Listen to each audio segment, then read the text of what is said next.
Hukum dalam perspektif bisnis. Pada mata kuliah kita di aspek hukum dalam bisnis, makna hukum dan hukum bisnis. Hukum adalah perintah dan larangan atau aturan adat yang secara resmi mengikat guna mengatur tata tertib di masyarakat yang harus ditaati dan menimbulkan sanksi apabila kita melanggar.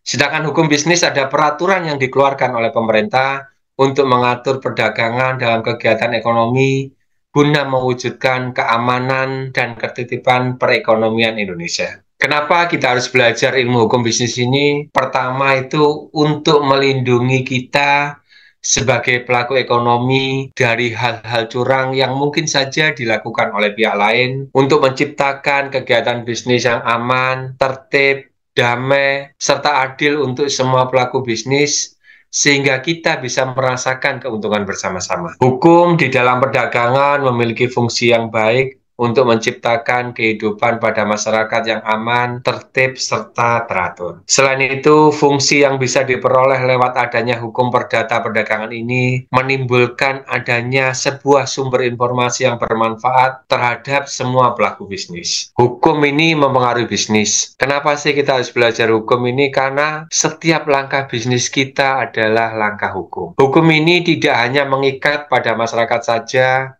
tetapi juga kepada aparat penegak hukum maupun hakim. Aspek hukum dapat mempengaruhi kegiatan bisnis karena dengan memperhatikan aspek hukum di dalam bisnis, diharapkan terjadi stabilitas sosial, terutama yang terjadi sehari-hari dalam kehidupan perusahaan, karena fungsi hukum bisnis adalah mengatur dan menyelesaikan persoalan-persoalan dalam aktivitas antar manusia. Hubungan bisnis dan hukum. Dalam dunia bisnis ada yang disebut dengan hukum bisnis. Oleh karena itu, hubungan yang ada antara bisnis dengan hukum adalah setiap kegiatan bisnis harus dibatasi oleh hukum atau peraturan tertentu untuk mengendalikan adanya jalannya kegiatan bisnis di suatu negara atau suatu tempat. Sehingga hukum dagang penting mendasari aturan-aturan bisnis yang ada di suatu negara maupun internasional. Fungsi ilmu hukum ini pertama, mempelajari asas-asas hukum yang pokok. Dua, mempelajari sistem formal hukum. Tiga, mempelajari konsepsi-konsepsi hukum dan arti fungsionalnya di dalam masyarakat. Empat, mempelajari kepentingan-kepentingan sosial apa saja yang dilindungi oleh hukum. Lima,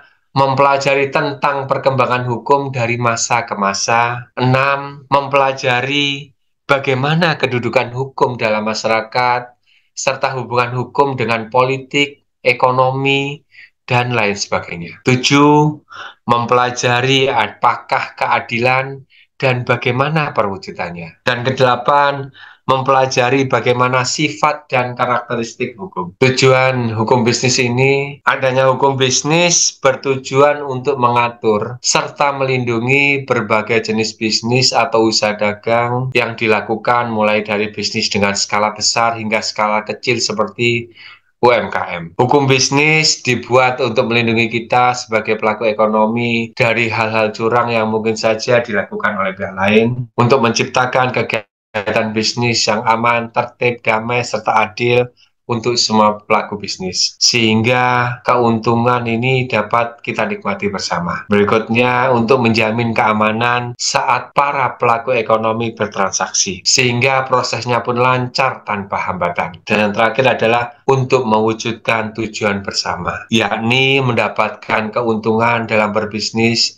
dan mewujudkan kepuasan dalam hidup masyarakat. Klasifikasi kaidah atau norma. Kaidah atau norma adalah pedoman perilaku manusia. Wujud konkretnya adalah berupa penetapan tentang cara berperilaku dalam situasi kemasyarakatan tertentu yang berisikan ketentuan perilaku apa yang boleh dan apa yang dilarang dalam masyarakat. 4 macam norma, ada norma agama, norma kesusilaan, norma kesopanan, dan norma hukum. Hubungan antara kaidah hukum dan non-hukum ini adalah saling memperkuat. Isi dari kaidah hukum yang pertama adalah berisi perintah yang wajib untuk diikuti. 2, berisi larangan. Dan 3, berisi hal-hal apa saja yang diperbolehkan. Norma dan etika dalam bisnis. Etika bisnis adalah segala sesuatu tentang pedoman norma bagi sebuah perusahaan dalam mengambil keputusan. Dengan terjaganya hubungan baik antara perusahaan dan stakeholder melalui implementasi prinsip etika, potensi usaha untuk berkembang juga semakin terjamin. Pengertian teori etika bisnis menurut para ahli sebagai referensi tambahan ada Prof. Josephus. Etika bisnis adalah penerapan moral dalam bidang ekonomi, utamanya di industri bisnis. Menurut Prof.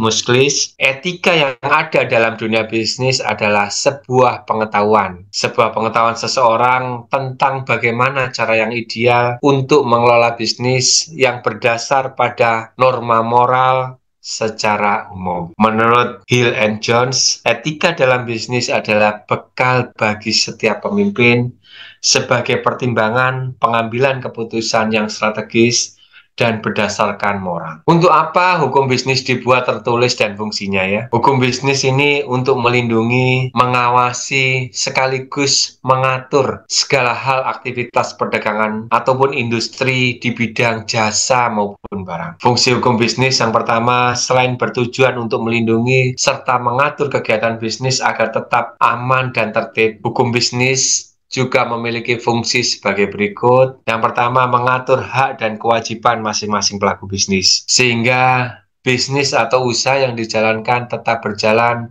di jalur yang sudah ditentukan dan meminimalisir sengketa yang mungkin terjadi. Dua, sebagai pedoman dan sumber informasi bagi para pelaku bisnis atau usaha dalam menjalankan bisnisnya sesuai dengan aturan yang ada. Tiga, untuk mewujudkan kegiatan bisnis yang adil, sehat, serta dinamis, karena jelas bahwa hukum bisnis ini tertulis. Adik-adik, ada hukum dagang dan hukum bisnis, nggih. Perbedaannya, kalau hukum dagang dan perniagaan ini hanya mencakup hukum yang terdapat di KUHD, Kitab Undang-Undang Hukum Dagang, dan BW Burwejik Wetbook atau KUH Perdata, Kitab Undang-Undang Hukum Perdata. Sedangkan hukum bisnis ini mencakup semua hukum dagang atau perniagaan yang diperluas mulai dari PT, kontrak bisnis, pasar modal, merger, akuisisi, konsolidasi, kredit, hak kekayaan intelektual, pajak, dan lain-lain.